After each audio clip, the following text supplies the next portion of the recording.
Bonjour chers camarades, chers amis. Voilà, donc on va poursuivre la leçon sur la décolonisation en Asie. La fois passée, on a vu l'exemple de l'Inde, où on a connu une décolonisation pacifique. Cette fois-ci, c'est l'Indochine, où on a quand même connu une décolonisation violente.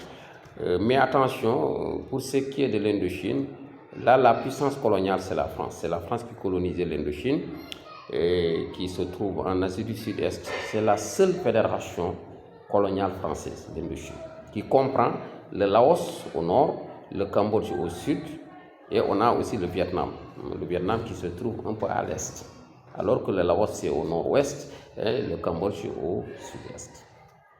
Cette fédération a été créée en 1887. Donc la France y pratiquait la culture du thé, la culture du riz, mais aussi la culture du café.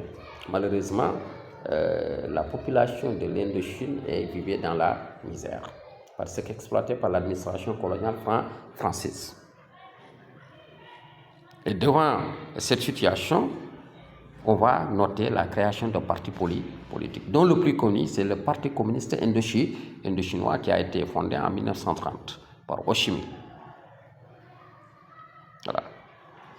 Maintenant, lors de la Seconde Guerre mondiale, on le sait tous, la France vivait dans une situation très difficile, parce que tout simplement, la France était occupée par l'Allemagne. La capitale même a été déplacée à Vichy.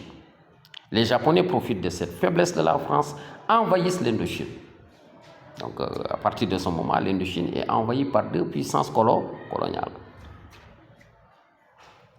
Les Japonais, au Vietnam, ont réagi en créant ce qu'on appelle une organisation de libération nationale, le Viet Minh. Au sud aussi, on crée ce qu'on appelle, autant pour moi, au Laos aussi, on crée un front, ce qu'on appelle le Front de libération de Pathet Lao. Le 9 mars 1945, les Japonais délogent les Français. Les Français, donc l'administration française, est balayée par les Japonais. Quelques mois après, le Japon est obligé aussi de quitter l'Indochine. Après le départ japonais, donc Ho Chi Minh va déclarer l'indépendance du Vietnam. Voilà, donc vous voyez ça ici en bas, déclaration d'indépendance de la République démocratique du Vietnam, le 2 septembre. Le 2 septembre correspond avec la date pendant laquelle le Japon a reconnu sa défaite. Mais attention, conformément aux accords de Potsdam, donc le nord du Vietnam est confié à la Chine et le sud est confié donc à l'Angleterre. Voilà. Maintenant, après la guerre, les Français décident d'envahir à nouveau l'Indochine. Donc ça va se compliquer parce que déjà, on a Ho Chi Minh qui a proclamé l'indépendance. On va aboutir à des négociations qui elles-mêmes aboutissent à des accords, c'est ce qu'on appelle les accords Ho-Senti, dont Ho c'est le diminutif de Ho Chi Minh. Ho Chi Minh Senti, c'était le commissaire français en Indochine. Et à l'issue de ces accords, la France reconnaît le Vietnam comme un État libre avec son gouvernement, ses finances faisant partie de la Fédération d'Indochine et de l'Union française. Malheureusement, ces accords sont torpillés par le nouveau commissaire français en Indochine du nom de Thierry d'Argentlieu. Donc la situation devient compliquée, la tension monte entre les deux parties. Et ces tensions vont donner naissance à une guerre qui va opposer la France au Viet Minh. C'est ce qu'on appelle la guerre d'Indochine. Qui va commencer en 1946 et se terminer en 1954. Tout est parti du bombardement de la ville d'Haiphong.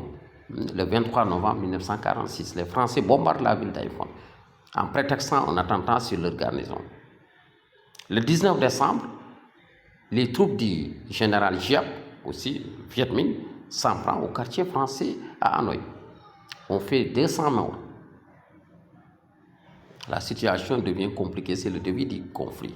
Voilà, on ne peut pas l'arrêter. Le conflit va commencer.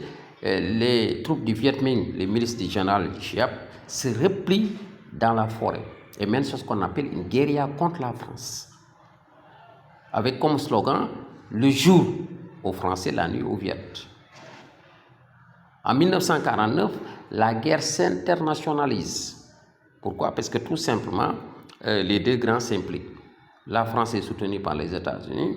On a aussi la Chine et l'Union soviétique qui soutiennent le Vietnam. Donc ça devient un conflit de la guerre froide. Malheureusement pour les Français, le 7 mai 1954, les troupes françaises sont battues donc dans une vallée qu'on appelle Dien Bien Phu. La France a été obligée de faire appel pour mettre fin à ce qu'on appelle en France la guerre sale. Les négociations se tiennent à Genève, donc du 20 au 21 juillet 1954. À l'issue de ces négociations, le Laos et le Cambodge accèdent à l'indépendance. Le Vietnam est toujours divisé en deux, entre au nord communiste dirigé par Ho Chi Minh avec comme capitale Hanoï. Au sud, on a le Vietnam sud pro-américain avec comme capitale Saigon, par la suite dirigé par un certain Ngo Dinh Diem. Voilà, voyez, donc c'est deux Vietnams qui vont exister. Maintenant, à l'issue des accords, attention, on avait prévu des élections pour la réunification du Vietnam.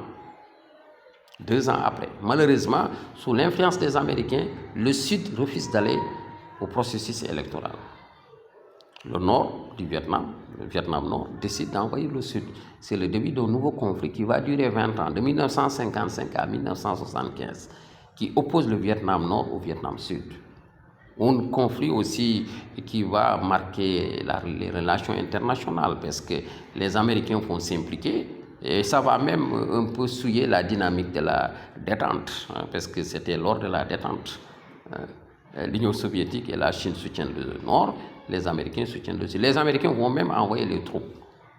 Et ils sont obligés de quitter en 1973. Malheureusement pour eux, 1975, c'est l'année pendant laquelle le Vietnam Nord va envahir le Vietnam Sud. C'est la chute de Saigon. Saigon, c'était la capitale du Vietnam Sud.